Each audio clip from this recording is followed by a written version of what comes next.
అందరూ కాస్త ముందుకు వచ్చి కూర్చోండి. నా ముందు ఉంటారు మీరు, మొత్తం ముందుకు వచ్చారు, బాగా ఫ్రంట్కి వచ్చారు, కాస్త ముందుకు వచ్చారు. మీరు 10 మంది ఉన్నారు, 5 ఉన్నారని కాదు. వాక్యాన్ని మనం వినబోతున్నాం. కొద్ది నిమిషాలు దేవుని వాక్యాన్ని మనం ఆలకించబోతున్నాం. మనసు పెట్టి చాలా జాగ్రత్తగా కొద్ది నిమిషాలు వాక్యాన్ని విందాం. లేచి నిలబడదాం. ఒక నిమిషం కళ్ళు మూసుకుందాం. అందరం మన చేతులెత్తి కళ్ళు మూసుకుని ప్రభుతో మాట్లాడదాం. అందరం ముందు లైన్లో కూర్చోండి. ముందు లైన్లన్నీ ఫిలప్ చేశారు. ఫస్ట్ సెకండ్ లైన్, మొదటి లైన్, రెండవ లైన్ అంతా నిండిపోవాలి. ఆ తర్వాత 3వ లైన్కి వద్దాం. అలాగా. Thank you Jesus. ఒకసారి కళ్ళు మూసుకుందాం, 2 చేతులు పైకిద్దాం. వాక్యం మనలోకి ప్రవేశించబోయే ముందు కొద్ది నిమిషాలు ప్రభా నీ వాక్యాన్ని నాలో ప్రవేశింపని అని చిన్న ప్రార్థన చేసుకుని కూర్చుందాం. ఇక లేచి నిలబడదాం. చిన్నగా ఒక పాట పాడి, ఆ పాట కాదు కానీ చిన్న కోరస్ మాత్రం పాడి దేవుని వాక్యంలో నేరుగా వెళ్ళిపోతాం. చాలా ఆలస్యమైంది కనుక మనం ప్రారంభిద్దాం. హల్లెలూయా హల్లెలూయా జీసస్.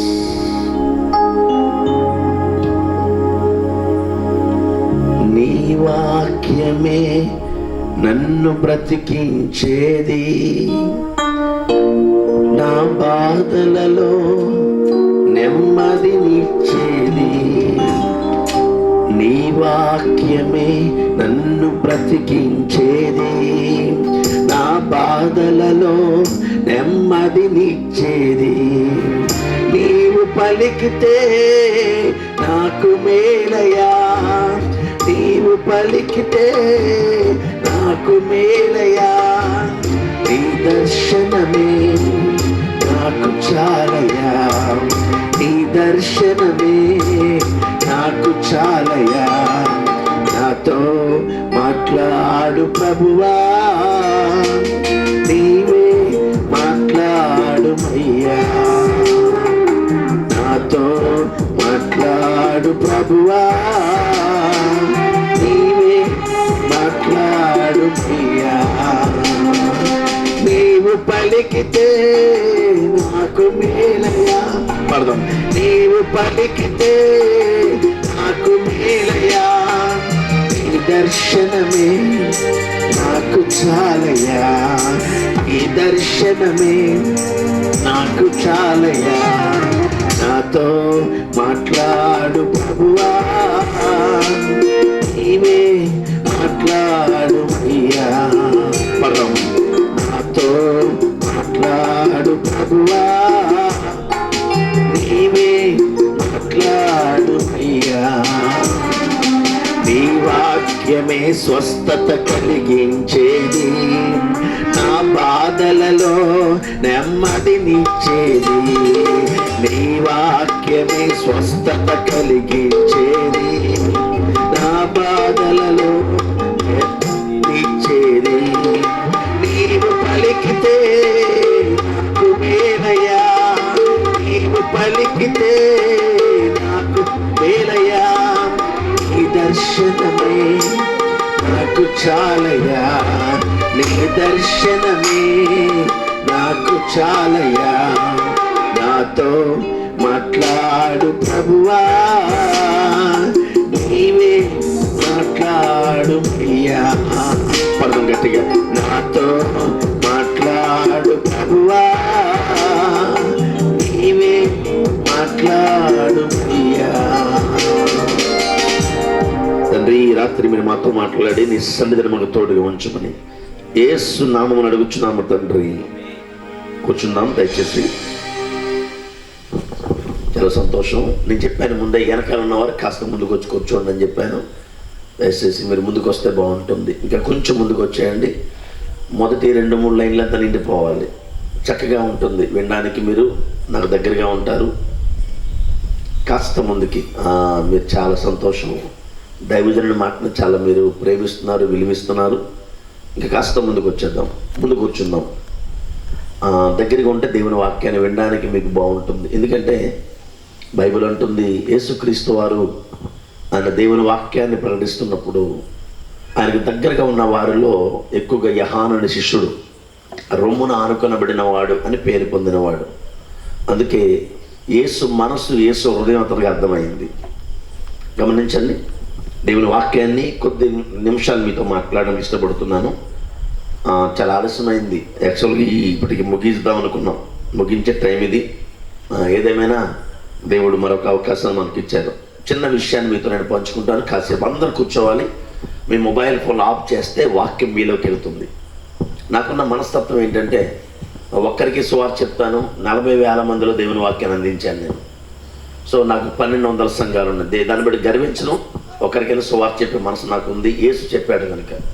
సో మీలో 10 మంది అయినా సరే ఇక్కడ కూర్చున్న వారిలో దేవుని వాక్యం మీలోకి వెళ్ళి ఆ వాక్యం కార్యరూపం ధరిస్తే కనుక సంతోషిస్తాను. నేను కోరుకునేది అదే, మీలో దేవుని వాక్యం ప్రవేశించాలి. వాక్యానికి మనం చోటిస్తే, వాక్యానికి మనం మనసిస్తే, వాక్యం మనలో ప్రవేశించడానికి మనం అవకాశం ఇస్తే ఆ వాక్యం ఊరికనే ఉండదని యెషయా గ్రంథం 39 లాస్ట్ వచనంలో చెప్పాడు. నేను పంపిన వాక్యం వ్యర్థముగా నా ఎదుగు తిరిగి రాక అది నా చిత్తాన్ని నెరవేరుస్తుంది అనే మాట మనం చూస్తున్నాం. కనుక దేవుని వాక్యం శక్తివంతమైంది, అద్భుతాలు చేసేది, ఆశ్చర్యమైన కార్యాలు జరిగించేది. కనుక దేవుని వాక్యాన్ని బహు జాగ్రత్తగా కొద్ది నిమిషాలు మీరు వినడానికి ప్రయత్నించాలని కోరుతున్నాను. రాసుకున్న వారు రాసుకోవచ్చు, వినేవాళ్ళు వినొచ్చు. శ్రద్ధగా కొద్ది నిమిషాలు నేను వింటానన్న వారు ఒకసారి స్తోత్రం చెప్పండి యేసయ్యకి. హల్లెలూయా. గుడ్. యెహెజ్కేలు 15వ అధ్యాయం తీద్దామా? యెహెజ్కేలు 15వ అధ్యాయం. చాలా జాగ్రత్తగా కొద్ది నిమిషాలు మీ లేఖనాన్ని మీరు జాగ్రత్తగా వినాలి అని మీకు మనవి చేస్తున్నాను. యెహెజ్కేలు 15వ అధ్యాయంలోంచి కొన్ని ప్రాముఖ్యమైన సత్యాలు మీకు నేను నేర్పించడానికి ఇష్టపడుతున్నాను. దయచేసి విందాం. బైబిల్ అంటుంది, యెహెజ్కేలు 15వ అధ్యాయంలో దేవుడు మాట్లాడుతూ పలికిన కొన్ని ప్రాముఖ్య మాటలను మీతో పంచుకుంటాను. ఈ రాత్రి కాసేపు వాక్యాన్ని దయచేసి చాలా జాగ్రత్తగా విందాం, మనసు పెట్టి విందాం.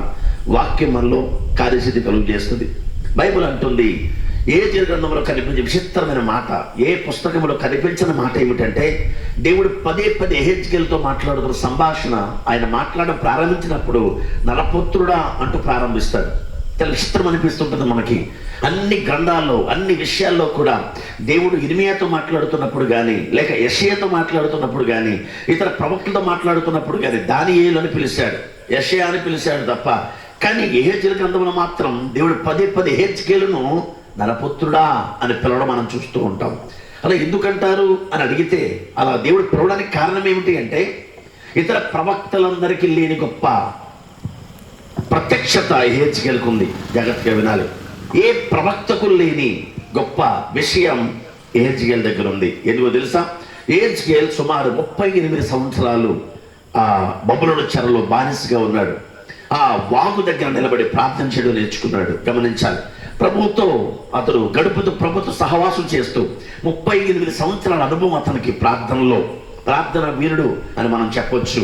38 సంవత్సరాలుగా ఆ యొక్క బబులోను చెరలో ఉంటూ అతడు కన్నీరు కారుస్తూ ప్రభువుని విజ్ఞాపన చేస్తూ ఉండగా పలుసార్లు ప్రభు అతని మనసును తెరిచాడు, అతని హృదయాన్ని తెరిచాడు. ఏ ప్రవక్తకు రాని దర్శనములు కానీ విషయాలు అతను బయలుపరచబడ్డాయి. ఒకసారి పరలోకం వెళ్ళాడు, అక్కడున్న కెరూబులను చూశాడు, అక్కడుండే ఆత్మ జీవులను చూశాడు. వాళ్ళు అలా ప్రయాణం చేస్తారో చెప్పాడు. అందుకే యెహెజ్కేలు గ్రంథం ఒక పట్టాన మనకు అర్థం కాదు. ఎందుకు అంటే 6 రెక్కలు అంటాడు, 8 కళ్ళు అంటాడు, చుట్టూ కళ్ళు ఉన్నాయంటాడు, చక్రాలు ఉన్నాయంటాడు, ఎగురుతున్నాయంటాడు. చాలా విచిత్రంగా అనిపిస్తూ ఉంటుంది. అందుకే బైబిల్ పరిజ్ఞానం ఉన్న వారికి తప్ప యెహెజ్కేలు అనేది పూర్తిగా అర్థం కాదు. దయచేసి గమనించండి. ఇంత గొప్ప యెహెజ్కేలు గ్రంథంలోంచి ఒక చిన్న మాటని రాత్రి మీకు జ్ఞాపకం చేస్తాను. ఏమిటి అని అడిగితే, యెహెజ్కేలు 15వ అధ్యాయంలో దేవుడు మాట్లాడడం ప్రారంభిస్తూ నరపుత్రుడా అంటూ స్టార్ట్ చేశాడు. తల్లపైకి వినండి. అలా అనడానికి కారణం ఏంటో కాస్త వివరిస్తాను, మనసు పెట్టండి. గమనించండి. దేవుడు చాలాసార్లు, దేవునికున్న మనస్తత్వం ఏంటంటే, దేవునికున్న ఆలోచన విధానం ఏమిటి అంటే, ఇతడు పెద్ద ప్రవక్త అని మనం చెప్పొచ్చు, దేవుని దర్శనం కలిగిన వాడు అని మనం చెప్పొచ్చు. యెహెజ్కేలు అనే మాటకు అర్థం ఏమిటంటే యెహోవా చేత బలపరచబడిన వాడు అని అర్థం. గమనించాలి. 38 సంవత్సరాల అతడు ఆ వాగు దగ్గర, లేకపోతే ఆ యొక్క బబులోను చెరలో ఉంటూ ప్రభు దగ్గర విజ్ఞాపన చేస్తూ, కన్నీరు కారుస్తూ, దుఃఖిస్తూ విజ్ఞాపన చేస్తున్న సమయంలో దేవుడు అతన్ని బలపరుస్తూ వచ్చాడు. దేవుని చేత బలము పొందినవాడు అని మనం చెప్పొచ్చు. చెరలో ఉన్నవారు, బానిసలు ఉన్నవారు కురిగిపోయి ఉంటారు సాధారణంగా. ఏమైనా మనం బానిసగా ఉన్నామంటే నా జీవితానికి ఇప్పుడు విడుదల వస్తుంది, ఎందుకు నాకు ఈ బ్రతుకు అంటూ సాధారణంగా మన జీవితాలు కురిగిపోతూ వస్తాం. కానీ హెజ్కేలు దేవుని చేత బలపరచబడ్డాడు. 38 సంవత్సరాలు దేవుడు అతన్ని బలపరుస్తూ బలపరుస్తూ బలపరుస్తూ వచ్చాడు. గమనించండి, 38 సంవత్సరాల తర్వాత అతడు ఒక అద్భుత సత్యాన్ని మనకు తెలియపరుస్తూ ఉన్నాడు. యెహెజ్కేలు గ్రంథం అంతా కూడా అద్భుతమైన మర్మములతో కూడిన విషయాలు. అయితే ఈ రోజు ఒక చిన్న విషయాన్ని ప్రస్తావిద్దాం మనం. ఏమిటి అని అడిగితే, మొట్టమొదటి యెహెజ్కేలు మాట్లాడదాం, యెహోవా చేత బలపరచబడ్డాడు అని మనం జ్ఞాపకం చేసుకోవాలి. 38 సంవత్సరాలు దేవుడు అతన్ని బలపరుస్తూ వచ్చాడు. ఏ మనిషి అతనికి సహాయం చేయలేదు, ఏ మనిషి అతను ఓదార్చలేదు, ఏ వ్యక్తి వచ్చి కృంగిపోవద్దు నేను నీకున్నానని ఎవరో చెప్పలేదు. దేవుడు అతన్ని బలపరిచాడు. తల్లపగెత్తి వినండి, దేవుని చేత బలపరచబడిన వ్యక్తి యొక్క జీవితం వేరుగా ఉంటుంది. నేను మనిషి ఆదరించాలి, ఏదో ఒక వ్యక్తి ఆదరించాలి, ఆ వ్యక్తి రాలేదు, ఈ వ్యక్తి రాలేదు, మా బంధువులు పట్టించుకోవట్లేదు, వాళ్ళు పట్టించుకోవట్లేదు, ఇలాంటి మన మాటలు చెబుతూ ఉంటాం. మనుషులు కాదు, నేను బలపరచబడవలసింది దేవుడిని బలపరిస్తే. గమనించాలని కోరుతున్నాను, అనేక సత్యాలను గ్రహిస్తావు, అనేక విషయాలను అర్థం చేసుకుంటావు. గమనించాలి ప్రియులారా, 38 సంవత్సరాలు దేవుని చేత బలపరచబడ్డాడు అనే విషయాన్ని మనం చూస్తున్నాం. రెండవది, నరపుత్రుడా అని దేవుడు అతను పిలుస్తూ ఉన్నాడు. కారణం ఏంటో తెలుసా? ఏ ప్రవక్తకు లేని సత్యాలు, ఏ ప్రవక్తకు లేని ప్రత్యక్షతను దేవుడు అనుగ్రహించాడు. ఎందుకు అంటే పరలోకం పలుసారిని చూసి వచ్చాడు, దేవుని ముఖాన్ని చూసినవాడు, దేవుని స్వరాన్ని విన్నవాడు. గమనించాలి, దేవుని ఆత్మ పొందినవాడు బైబిల్ అంటుంది. అందుకే అతని జీవితంలో దేవుడు ఒక విషయం జ్ఞాపకం చేస్తున్నాడు. మనము ఎంత ప్రత్యక్షతలు మనకున్నప్పటికీ, ఎంత జ్ఞానం ఉన్నప్పటికీ, ఎంత తెలివి ఉన్నప్పటికీ, ఎంత ప్రార్థనా వీరులమైనప్పటికీ, ఇతర క్రైస్తవుల కంటే మనం పరిశుద్ధులమైనప్పటికీ దేవుడు ఒక విషయాన్ని మనకు జ్ఞాపకం చేయడానికి ఇష్టపడుతున్నట్టు తెలుసా? నీవు ఎంత గొప్పవాడువైన ఈ భూమి మీద నీవు మనిషివే, నరపుత్రుడవే, మట్టి మనిషివే. ఒక దినాన్ని నీ ప్రాణం గనక ఆగిపోతే మట్టిలో కలవలసిన వాడవే గనక ఈ విషయాన్ని జ్ఞాపకం ఉంచుకో అంటూ యెహెజ్కేలుతో దేవుడు మాట్లాడుతున్నాడు. పెద్ద ప్రవక్తవైతే ఎవరికి కావాలి? ఎంత విజ్ఞాపనకర్తవైతే నువ్వు మనిషి అన్న విషయం గుర్తుపెట్టుకో, మట్టి పురుగువు అన్న విషయాన్ని గుర్తుపెట్టుకో అంటూ దేవుడు చాలా సార్లు మన జీవితాల్లో దేని గురించి మనం గర్విస్తూ ఉంటామో ఆ గర్వాన్ని లేకుండా చేయడానికి దేవుడు పలుసార్లు మనతో విచిత్ర రీతిలో మాట్లాడుతూ ఉంటాడు. గమనించాలి. అన్నాడు, నరపుత్రుడా నువ్వు మట్టి మనిషివయ్యా, ప్రవక్తవు కావచ్చుగాక, 38 సంవత్సరాలు ప్రార్థించిన వాడవు కావచ్చుగాక, నువ్వు విజ్ఞాపన కర్తవు కావచ్చుగాక, కానీ నీవు మనిషివి, మట్టి మనిషివి గనుక నువ్వు నరపుత్రుడవు అంటూ దేవుడు మాట్లాడుతూ వచ్చాడు. మన విషయాన్ని కాస్త జ్ఞాపకం తెచ్చుకోవాలి. ప్రతిరోజు కూడా ఏ విషయంలో గర్వించడానికి మనకు హక్కు బైబిల్ ఇవ్వబడలేదు. నేను నరపుత్రుడిని, మట్టి మనిషిని.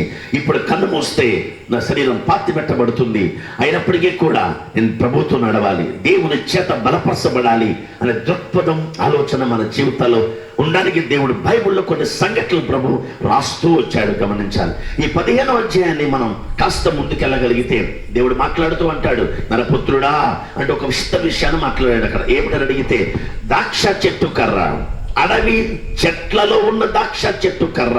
ఈ విషయాన్ని కాస్త జాగ్రత్తగా వినండి. అడవి చెట్లలో ఉన్న ద్రాక్ష చెట్టు కర్ర ఏ పనికైనను దాన్ని ఉపయోగిస్తారా? ఏ పనికైనను దాన్ని ఉపయోగిస్తారా? దానితో ఒక ఉపకరణమైనను కనీసం తగిలించడానికి, ఉపకరణం తగిలించడానికి మేకుగలని చేస్తారా? అది పొయ్యకే సరిపడను కదా అంటూ మాట్లాడుతూ వచ్చాడు. చాలా జాగ్రత్తగా ఈ మాటలు గమనించాలి. ద్రాక్ష చెట్టు గురించి దేవుడు యెహెజ్కేలుతో మాట్లాడుతూ వచ్చాడు. ఏమంటున్నాడు అడిగితే, అడవి చెట్లలో ఉన్న ద్రాక్ష చెట్టు కర్ర, అడవి చెట్లలో ఉన్న ద్రాక్ష చెట్టు కర్ర దేనికైనా పనికొస్తుందా? ఏ పనైనా చేయడానికి ఉపయోగపడుతుందా? కనీసం దానితో ఒక ఉపకరణమైనా చేయడానికి అవుతుందా? అది పొయ్యకే సరిపడుతుంది కదా అంటూ చెబుతూ వచ్చాడు. దేవునికి ఉన్న ఆశలు తెలుసా? తల్లపగిద్ది. గమనించాలి. పరిశుద్ధ గ్రంథాన్ని జాగ్రత్తగా అధ్యయనం చేయగలిగితే బైబిల్లో 4 రకాల ద్రాక్ష తోటల గురించి వాక్యం మనతో మాట్లాడుతూ ఉంది. జాగ్రత్తగా వినండి. 4 రకాల ద్రాక్ష తోటల గురించి పరిశుద్ధ గ్రంథం మనతో మాట్లాడుతూ ఉంది. ద్రాక్ష తోట అంటే ఏమిటో ముందు అర్థం చేసుకోవాలి. బైబిల్ అంటుంది, యెషయా గ్రంథము 5వ అధ్యాయాన్ని మీరు చూడగలిగితే గనక 1వ వచనం నుంచి మీరు 14 వరకు చూడగలిగితే వాక్యం అంటుంది, 7వ వచనంలో, 9వ వచనంలో, 10వ వచనంలో దేవుడు మాట్లాడుతూ వచ్చాడు. 1వ వచనం నుంచి 7 వరకు, 8, 9, 14 వరకు మీరు యెషయా 5వ అధ్యాయాన్ని చూడగలిగితే ప్రభు అంటాడు, ఇదిగో నా ప్రియుని గురించి పాడినని వినుడి అంటూ మొదలు పెడతాడు. అలా మొదలు పెడుతూ నా ప్రియునికి సత్తువ గల భూమి మీద ఒక కొండ మీద ఒక ద్రాక్ష తోట ఉండెను అనే విషయాన్ని మనం అక్కడ ప్రస్తావిస్తాడు. గమనించాలి. ఎవరా ద్రాక్ష తోట అని అడిగితే అదే అధ్యాయంలోని 7 లేక 8, 9, 10 వచనాలు మనం చూడగలిగితే యూదా వారు, ఇశ్రాయేలు వారు ఆయనకి ఇష్టమైన వనము అనే విషయాన్ని మనం చూస్తున్నాం. తల్లబెట్టి వినండి. అంటే ద్రాక్ష తోట ఎవరు అని అడిగితే ఇశ్రాయేలు ప్రజలు అని బైబిల్ మనతో మాట్లాడుతూ ఉంది. దేవుడు ఇశ్రాయేలు ప్రజల్ని ఐగుప్తు అనే భాషతో నుంచి దేవుడు ద్రాక్షవల్ని తీసుకొచ్చాడు, నాటాడు. ఎక్కడ నాటాడని బైబిల్ అంటుందంటే ఒక కొండ మీద అనే మాట మనం చూస్తున్నాం. మనం సత్తువ గల భూమి అనే మాట మనం చూస్తున్నాం. సత్తువ అనే అర్థం ఏమిటంటే పాలు తేళ్లు ప్రవహించే సమృద్ధి గల భూమి అని అర్థం వస్తుంది. గమనించాలి. కొండ అనే పదానికి అర్థం ఏమిటి అంటే యెరూషలేము కొండ గురించి దేవుడు మాట్లాడుతూ ఉన్నాడు. యెరూషలేమును దేవుడు కోరుకున్నాడు, యెరూషలేమును దేవుడు ఎన్నుకున్నట్లుగా 132వ కీర్తన 13, 14 వచనాల్లో మనం చూడగలుగుతున్నాం. అలాంటి ప్రదేశంలో దేవుడు గొప్ప ద్రాక్ష తోటను ప్రభువు నాటాడు. ఏమైనా ద్రాక్ష తోటను అడిగితే అది ఇశ్రాయేలు ప్రజలు. చేతులు పైకి తల్లులు చెప్తారా? చెప్పండి. అంతమంది చేతులు లేపారు కదా, స్వరం రాలేదు గట్టిగా. హల్లెలూయా. వాక్యం కాస్త లోతుకి వెళ్తున్నాం. మీ మనసు జాగ్రత్తగా ఇటువైపు పెట్టాలి. బైబిల్ అంటుంది మొదటి ద్రాక్ష తోట ఎవరిని అడిగితే ఇశ్రాయేలు ప్రజలు. దేవుడు దాని చుట్టూ కూడా ఒక బురుజు కట్టించాడు. గమనించాలి. నీళ్లు ఉండడానికి బురుజులు కట్టించాడు. ఇలాంటి నక్కలు కానీ జంతువులు వచ్చి ద్రాక్ష తోటను పాడు చేయడం ఉండడానికి దేవుడు కట్టించాడు. మంచి ద్రాక్షలు కాయాలని ప్రభు ఎదురు చూశాడు, కానీ కారు ద్రాక్షలు కాసిందట. గమనించాలి. కారు ద్రాక్షలు కాసింది. దేవుడు కోపగించుకున్నాడు. దేవుడు బాధపడ్డాడు. అరే, ఈ ప్రజలు ఫలించాలనుకున్నాను, నేను నా కొరకు మంచి ఫలాలు ఫలించాలని ఎంతో ఆశపడ్డాను. ఐగుప్తు దేశం నుంచి వారిని విడిపించి వారిని తీసుకొచ్చి